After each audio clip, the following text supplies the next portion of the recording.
Bonjour et bienvenue dans ce deuxième épisode de 5 minutes avant le déclenchement. Je suis Legado et aujourd'hui nous allons parler du mode automatique, de ce qu'il fait et pourquoi ça ne marche pas. Pour ce faire, nous allons utiliser 4 appareils numériques différents. Le premier, un compact, un Nikon S3300. En second, un bridge, un vieux FZ18 de chez Panasonic. En 3, un hybride EOS M de chez Canon. Et en 4, un réflexe D7000 de chez Nikon. Nous allons prendre 4 fois la même photo avec un trépied avec la même lumière en utilisant ce modèle-ci qui est une petite figurine de Gundam, un petit robot qui a l'avantage d'être bourré de détails, d'avoir un peu de couleur et de ne pas bouger. Un deuxième test consistera à prendre la même photo en mode paysage et en mode portrait qui sont des modes récurrents sur la plupart des appareils et qui sont aussi des modes automatiques. Nous allons voir ce qu'ils font et voir s'ils apportent quelque chose de mieux au mode automatique. Donc nous voici avec notre mode automatique et nos 4 photos que voici. Donc la première faite avec le Nikon qui a un flash qui a déclenché, donc on a un bel éclairage disgracieux. En second, voici le bridge, le Lumix FZ18 qui lui n'a pas la motorisation du flash et qui donc permet d'avoir une image de bien meilleure qualité à ce niveau là pour un mode automatique. Ensuite voici l'hybride, l'EOS M. Donc là, comme il n'a pas de flash intégré, de nous faire une image en automatique qui soit pas trop mauvaise. Point négatif, c'est quand même qu'on se retrouve à 3200 ISO pour une fermeture à 1/50 de seconde, pour un temps d'exposition de 1/50 de seconde, pardon. Et du coup, ça fait quand même beaucoup pour une pièce qui était largement assez éclairée. Et ensuite, voici le D7000, alors qui lui, quand il passe en mode automatique, mais aussi l'autofocus en automatique, et donc elle fait une très belle mise au point sur le bouclier, donc pas du tout une bonne mise au point parce qu'il a pris le premier plan, ce qui est un peu dommage. Et donc là on se retrouve donc à 800 ISO, 1/100 de seconde, et le flash ne s'est pas mis en place. Voici pour ce qui est du mode automatique sur nos 4 appareils.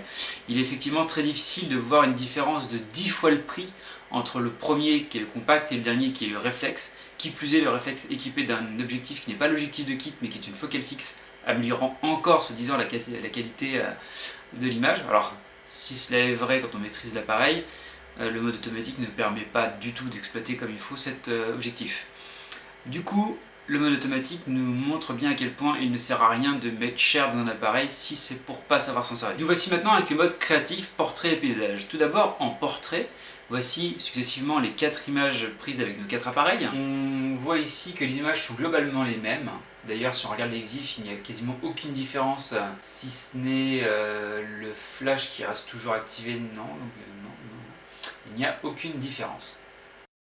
La grande différence, en fait, se fait surtout sur un filtre qui est ajouté sur l'image en JPEG et qui décontraste l'image et la désature légèrement et renforce les tons chers. Du coup, est-ce que ça vaut vraiment le coup de faire ça pour avoir une image fade?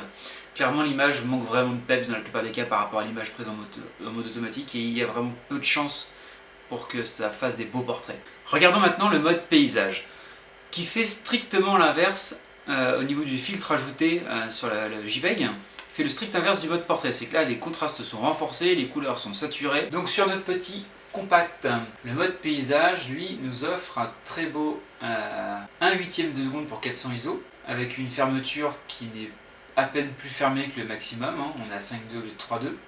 Donc est-ce que vous allez pouvoir prendre une photo à 1/6 de seconde à main levée? C'est bien que les technologies ont évolué au niveau des stabilisateurs, mais je doute que là ce soit possible. Pour le FZ18 en mode paysage, là au moins pas de flash toujours, hein.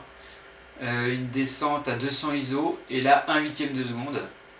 Là encore inutilisable hors trépied. L'EOS M en mode paysage, lui, on est à 5000 ISO. Alors 5000 ISO, mais on maintient les 1/50 de seconde. Et notre Nikon D7000, où on est là du coup à 800 ISO. L'ouverture maxi, là on est à 6.3, donc c'est bien mais pas top. On est à 1/13 de seconde. C'est la moitié de ce qu'il faudrait pour avoir une image nette. Voilà pour ce qui est des modes paysage et portrait en Creative Photo. Concrètement, qu'est-ce que ça veut dire? Ça veut dire que si vous achetez un appareil cher pour utiliser que les modes Creative Photo, les petits onglets sur le barillet ou le mode automatique, vous êtes planté.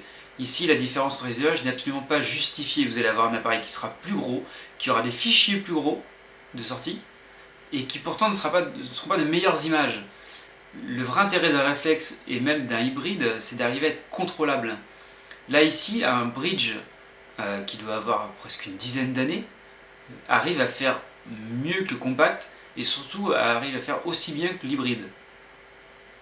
Donc est-ce que ça vaut le coup déjà pour un rapport de prix de x5 voire x10, parce que là d'occasion le bridge vous allez le trouver au même prix que le compact neuf, d'aller vraiment vers ce genre de modèle plus évolué.